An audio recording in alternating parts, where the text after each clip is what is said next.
and it is a part of the process. So just having technology is not good enough. Just having people with awareness is not good enough.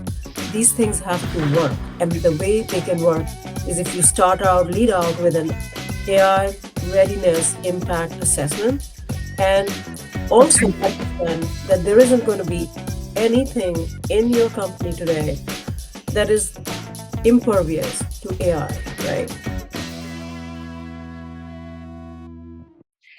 Hey everyone, this is Yael from the Wild Intelligence podcast. Today's our guest is Pamela Gupta. Pamela is a top AI governance consultant awarded top 20 global risk management and cybersecurity for years in a row. Pamela helps companies get results 10 times faster with a holistic and strategic risk approach. She advises Fortune 500 C-levels, AI product creators, and investors on AI governance, managing AI cybersecurity, privacy, ethics, accountability risks to achieve intended outcomes. I'm going to share all the links of this episode in the comment section, and I look forward to having your feedback. Hey, Pamela, how are you? Good. How are you? Very well. Thank you for joining us today. It's been quite a long time that I'm following you on the various networks and particularly on LinkedIn, and I saw how much involved you are in the AI landscape. You want to tell us a bit more about your mission? Yeah, thank you for having me, and it's a pleasure to be here. I would say if I have to sum it up in one line, what my mission is when it comes to AI, it is to de-risk the adoption of AI.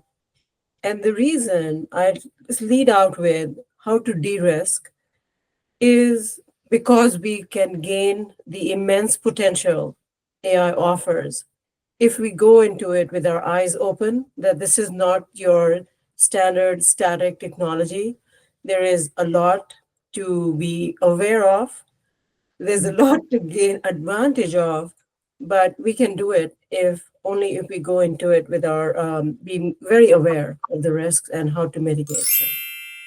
Yeah. I had a chat with earlier today actually with a founder, and the company is focused on doing frictionless tools because of AI, the Gen AI, and all the surrounding dangers that comes along. And we had this chat about deepfakes, the growing landscape, particularly in the political landscape, that the deepfakes lead the way.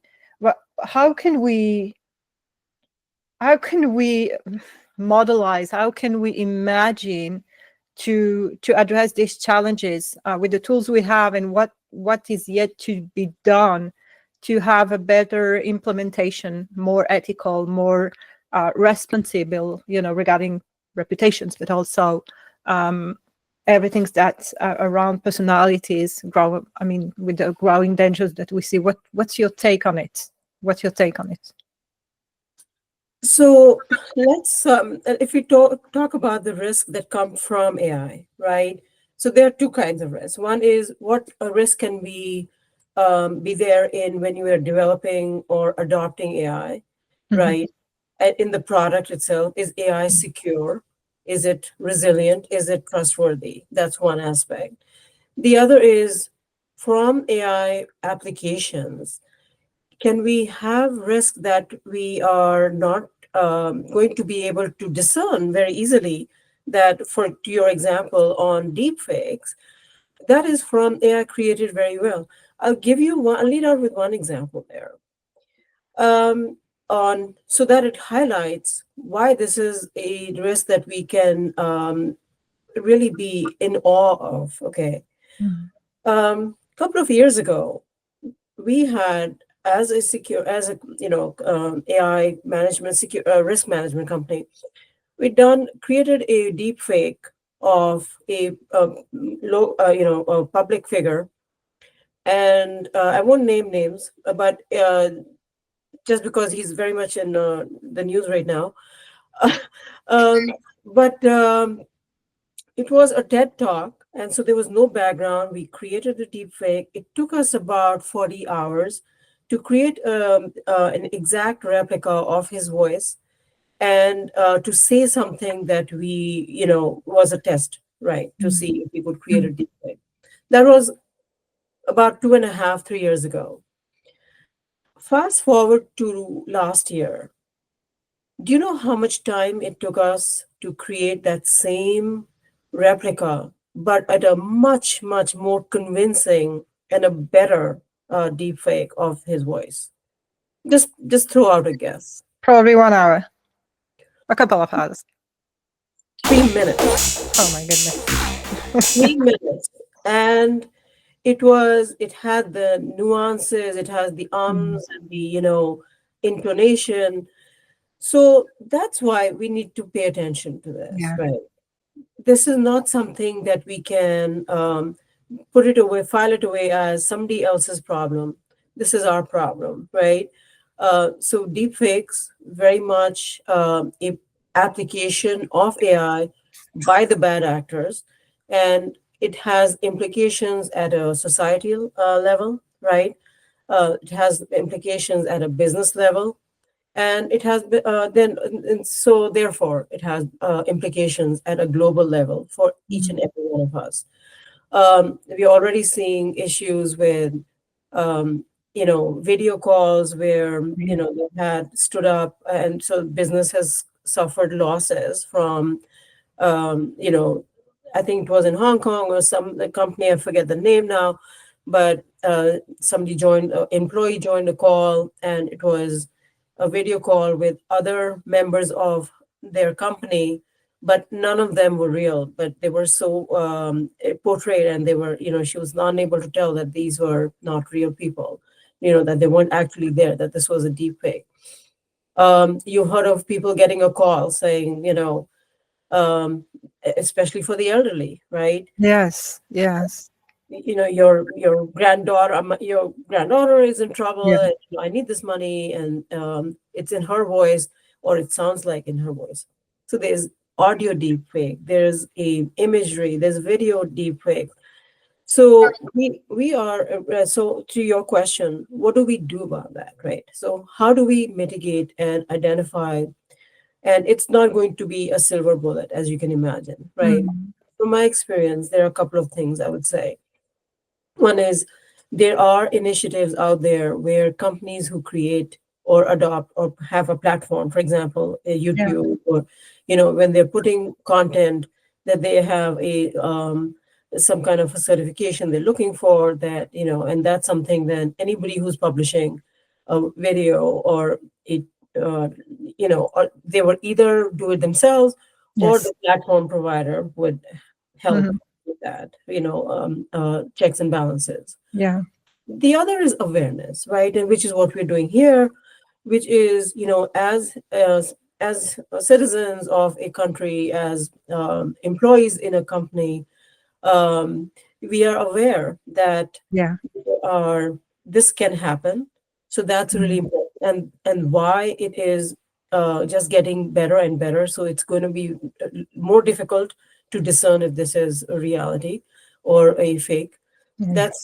So it's awareness, it's the technology, and then it comes to process, right? And Exactly. Yeah. everything, right? If you are a business and you have a process to not only educate the employees, but also have processes in place where there is a way of um, putting a human in the loop to assess if this is a wire transaction, for example. It's not going to be a simple put a human in the loop and say, oh, is this real or not? Right? So I have created processes for really complex financial institutions, for example, where it's as if financial institutions, none of the back end processes are very simple to begin with, right?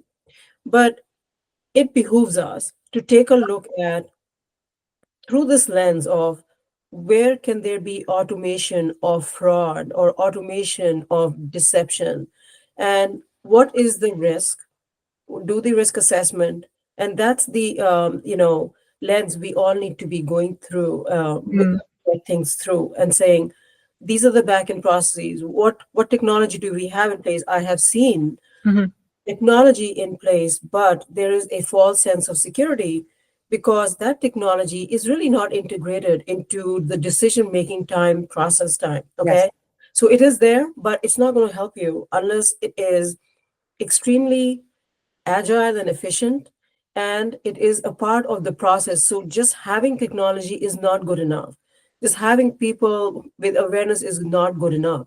These things have to work, and the way they can work is if you lead out with an AI readiness impact assessment, and also Okay. Right. understand that there isn't going to be anything in your company today that is impervious to AI, right? Mm. Whether it's from third party vendors who have adopted AI in their processes or their products, Yeah. or it's your own um, capability that you're throwing out or automating, Mhm. add automation to your processes or to products or that you are creating, right? So we all have to go through this. And so the question then you're going to ask is, how do we do that? And then we can talk about that as well. Yeah. Wow. Thank you. It's amazing perspective, and thank you for this. I think you spot on several aspects, particularly the biases, the nascent biases all along. Also, because we have LLMs today as a commodity, because LLMs come and go. Um, the landscape of the tools, AI-driven tools, is rapidly changing and dramatically fast-paced. And you mentioned that we go from several days of production to maybe a couple of hours and maybe a couple of minutes. It's it becomes quite marginalized, and there is something that is absolutely missing today. When I'm in touch with a bunch of decision leaders from the financial sectors, as you mentioned, and it feels that the lack of control on the evolution, the lack of understanding technically, culturally, um, and also the trust, the lack of trust in the machines and the systems is bringing up something that is uh, highlighting the lack of collaboration in between, and you mentioned that human in the loop, in between us and the machines, and in between the systems and the networks and the collaboration. Um, what should do organizations first to adopt, first of all, the knowledge we need, to be at to be on time every time that there is something that new comes up, but and what is the safely aspect of adoption, because that's actually today missing. We speak a lot about the evolutions. I speak about ChatGPT, all the versions, Gemini or Perplexity or whatever, but what is the fundamental what are the fundamental basics of an organization that needs to embark on the journey of AI? What are your recommendations? Yeah, that's a really good question. It's simple and it is something that affects all companies today, right? Regardless of where they are in their AI adoption journey, right? Mhm. They could be just starting Yes. out, they could be thinking about it, they could be already in it, or they could be looking to mature it. But I would say, regardless of that, and let me simplify it and say, that if you start out with a very core understanding of what is your business that you are in, Mm, and how can your business improve, or what can your business gain from by automation, by adopting AI, yeah. and how will it impact your organization in terms of your employees Hmm. and in terms of your innovation, in terms, so having that hand on the pulse of the organization is extremely important. And as you can take that analogy further, you take a pulse in a body, right? The body is not made up with just sim- uh, isolated organs. They Yeah. all have to work together, right? Whether it's the heart, the brain, the liver, the pancreas, whatever, right? They all have to work together. So having that hand on the pulse of the organization and knowing what are those different organs in the organization, that's a, a mouth twister, Okay. right? Um, and how are they going to work together? What can help, what can each one benefit from? How can they contribute is Mhm. extremely important, and leads to my second point, which is where I'm going towards with this is creating a center of excellence. But that center of excellence is not a siloed, centralized organization, okay, within the organization. For enabling, if you want to enable AI in your organization, that center of excellence is a cross stakeholder group. Remember those organs in the body, right? Each needs a representation. Hey, this is what I need, this is what I can do, kind of a thing, right? Mhm. And, and then to take a look at your existing governance processes and make them AI ready. Because believe me, I've been doing this for a while. AI governance is not your same animal, not your same entity. It is a much more complex undertaking than your traditional governance. So you can either choose to completely be ready to recalibrate and redo your governance setup for AI, or you start with a fresh look, and start again. But you have to be prepared that without AI governance, right, there will be no success in the long term that is sustainable. If you want sustainable success with AI, then responsible AI, trustworthiness of AI is not a nice to have, right? These are not controls that you put in place afterwards. If Mhm. you don't go in knowing what the value proposition is, and what are the risks, then either you may not get the value, or you may not get the intended outcomes, or you may be at worst wasting all that investment Mhm. of time. And worst, you may come away thinking that AI is not going to provide value to you where it could. It could have, because if you take a proactive approach, if you have that center of excellence and have the right people on this table, then it is going to be furthering your success with AI. And then one last point on that is I have seen companies where there are AI ethics councils and there's a steering committee. Um, it is a good thing, but try to look at it as not as just a check mark, because that won't help you.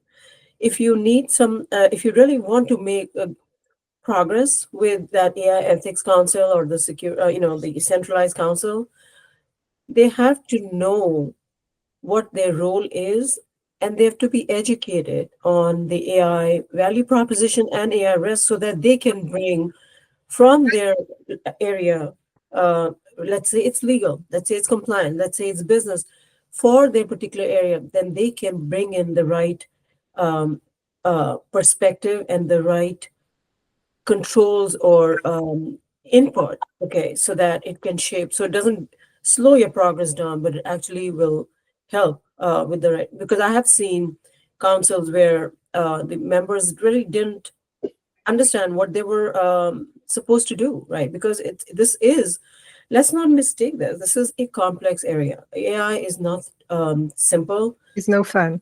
right? And it's not. It's complex. So if you have to empower, you have to educate your users so they understand, Mhm. and they can say, "Oh yeah, my area is."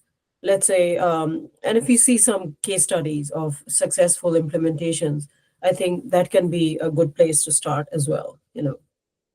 Yeah. Wow. Thank you. It's thank you for mentioning all these points because I write a daily publication, developer a framework that is like inherent to companies, outside companies, and an extensive post also every Saturday on the fact between this imbalance that you mentioned about what we imagine as an AI based solutions for a large or maybe a wide perspective of a better world in terms of conception, including companies, decision making, businesses, all about the processes around marketing, automated marketing, and I feel also raising the points, as earlier today we spoke about the deep sakes and the frictions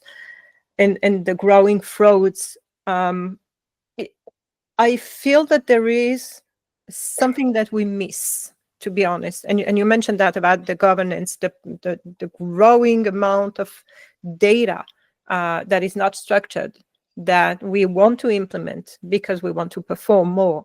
And the growing issues when we raise the point about AI governance, which is, I think it's a field by itself.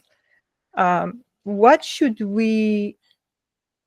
I don't know if it's about explanation or knowledge or providing consulting or coaching, but what would be the best way to say, look, this is the roadmap to stakeholders, I mean, and board members. This is the roadmap. These are the diverse and the various perspectives that you can get. What is that one thing beyond what we see as Gen AI, beyond what we see as how we consider today AI? What is that one thing to do first, or at least the first baby steps to better implement, to better consider the parameter of implementation? So, It's a complex question. I admit it. yeah, I think, look, 5 years ago, I defined a framework for trustworthiness, of how to create trustworthiness into your AI systems. And why I want that to kind of explore a little bit, because there I had defined 8 pillars. Mm, And these are security, yeah. privacy, transparency, Mm, explainability, being different from transparency, but in a similar vein, but from a different the way it will be satisfied will be yeah. different. We can talk about that. But those are four. Then accountability, Mm, regulations, okay, bias, and yes. audit. Now, you might think these are a lot, but I was coming at this from a strategic as well as a actionable component, right? How do you make this actually implementable in a company? Okay, because if we back up from that, 20, 25 years in corporate America, I had spent in anticipating risks from a business perspective, that management will want to expand or adopt certain things.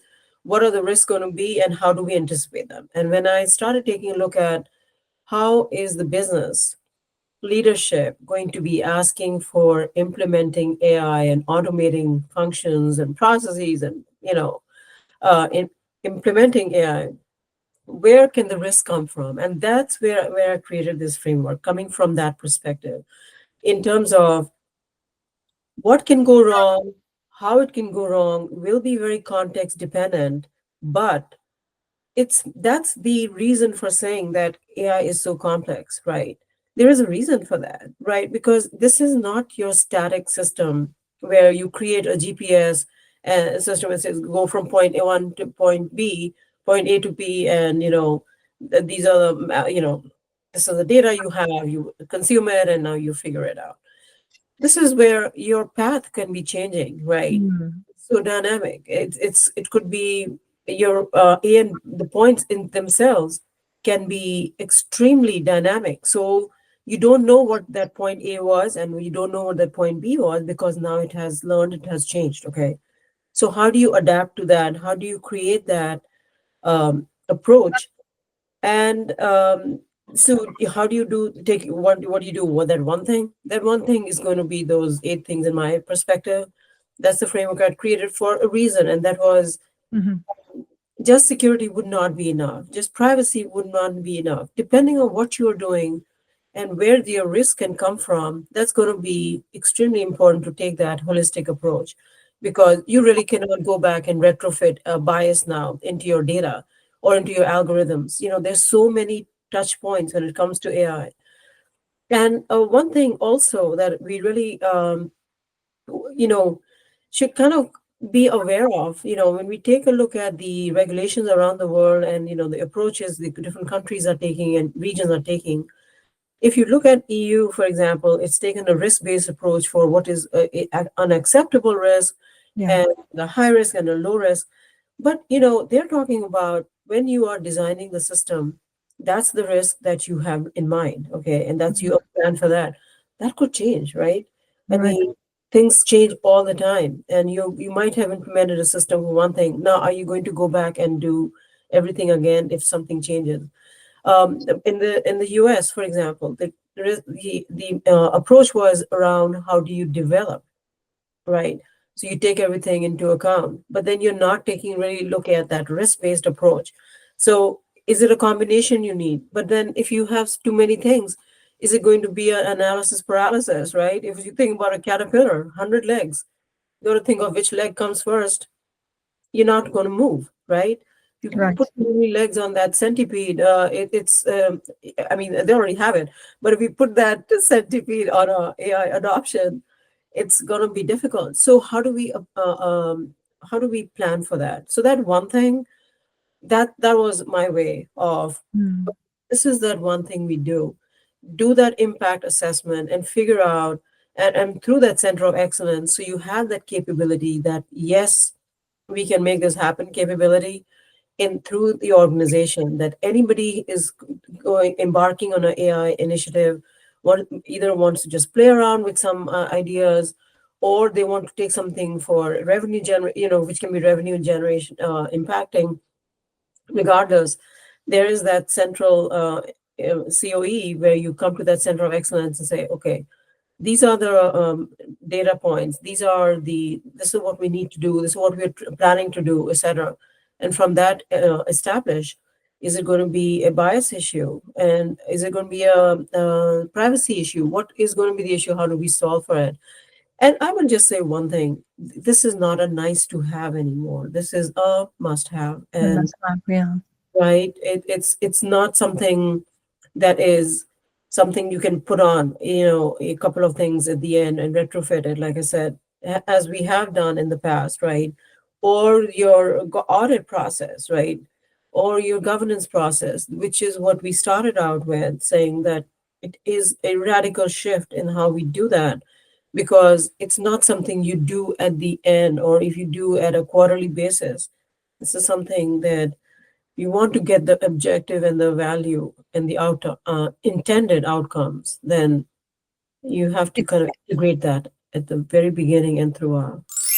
yeah, it's amazing perspective, and thank you. It's interesting because it brings up a dimension that we didn't think of before. I think maybe even 5 years or a couple of years ago, on how far AI would go. Now we're just at the very beginning, and we just can't imagine uh, it how complex the landscape and uncertain will become. It sounds like I often think that about a bunch of questions. As every week I ask a big question, uh, particularly for decision leaders, asking those kinds of questions that you just asked about. How do I consider my roadmap? How do I plan the next steps? How should I configure my company? About the center of excellence, or about various frameworks that we can implement in the company. Do you think, and that's my last question, it's a tough question, But do you think that by the end we did it all wrong before preparing for the future? Or what are maybe the few takeaways that you would say that have been good so far that can become sustainable for the future? Is everything wrong in our world, in short? Or maybe a few tips, as positive outcome from what we did so far? Yeah, I think as humanity, we have made mistakes, but we don't Yeah. have to go, uh, amplify them anymore. And by that, I mean whether it's ethics or bias or the way that we have approached things. But there is a paradox there. It's almost like, you have to you be kind because it'll help you. Here, I would say you have to be follow trustworthiness and Mhm. be ethical because it will help you. And by that, I mean, if we take a look at, you know, automation and decision making and in AI, for example, and I just gave this example the other day, if you don't take a look at what is bias in your systems, in your data that you're getting, and because it's historically been there, doesn't mean that it should be there. So you have to be cognizant that Mm, we have this data, you can't just use it as is. You will have to take a look at cleansing it from mm, a different perspective, from privacy, from security, from, you know, bias perspective. But very importantly, that if you don't do it, the product you're creating may not generate the kind of revenue you expect it to or want it to, because it's going to be really ineffective for mm, half the population.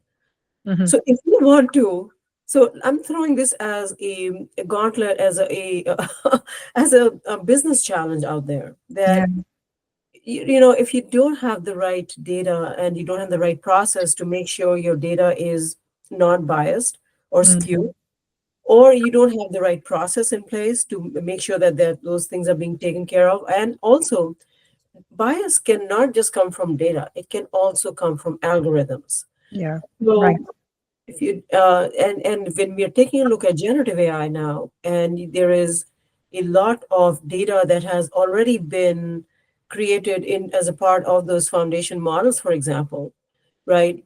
Doesn't mean that you can't throw up your hands in despair and say, well, that data is already there. What can we do about it? There are ways you can mitigate that and but only you can only do that if you're aware that you know these models are not going to be perfect as you get them. So if you want to de-risk your application, you have to have that awareness and that um, Mhm. uh, rigor in Yeah. place, so that you're aware of how to de-bias the data or de-risk Mhm. de-risk your adoption of AI. It can be bias. It can be So if you take a look at some of the failures that have already happened, and people and companies are getting penalties and fines for it, those are with existing regulations, right? Yeah. For algorithmic transparency, I think Uber was fined because they could not explain why they fired two, drivers. There Mm, was no transparency, or banks, where you're approving loans for mortgages or insurance, where there's regulations also coming into place, which can offer a guiding light. But in terms of how to use personal data, how to use customer data, what not to use. So there's privacy. There yeah. are It does exist. It does exist. We don't come from nowhere. Yeah. right, and so therefore, so are we doing things wrong if we don't take a step back and see what the risk is for your company, and how it only and if you only think about it from your own perspective, then that's what we can do wrong. Mm, That's where we still have the power to do wrong, but where we have the power to do right as well. So it's like I mentioned, I read an article some time ago, be kind because it's good, actually generates, creates hormones and creates a happiness that is good for you. So if you're kind because it helps you, I'm saying then do the same for the AI as well. Do the Right. right thing, because not only is it good for the business profit and for the society and for the greater humanity, but it's also good for you. Right. Trying not to perpetuate our former mistakes Right. every now and again. Yeah. Well, it's fascinating conversation. Thank you, Pamela. It's really. I think I look forward to the next conversation with you, because I have so many questions, and actually, it's amazing how you provide a perspective of everything. Thank you so much. Thank you. Thank you very much.